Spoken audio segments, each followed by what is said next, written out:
குருவே உன் காலடியில் காலமெல்லாம் கிடப்பேன்.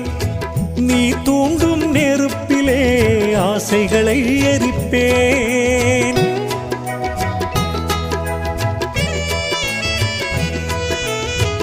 உன் பாதம் போகும் பாதை பார்த்தே நான் நடப்பேன்.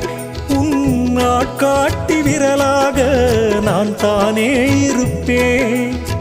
நீ சுமக்கும் மூடைக்குள் நானும் இருப்பேன். மாறாக நெஞ்சுக்குள் உன்னை சுமப்பேன். என் ஜீவன் குருவே நீ கடனாய் தந்தது தான். எத்தனை ஜென்மம் ஆனாலும் உனக்கே சொந்தம் நான். போதும் போதும் உன் அன்பு பார்க்கடல் அமுதம் தான். எந்த நெஞ்சில் தங்கும் ஒன்று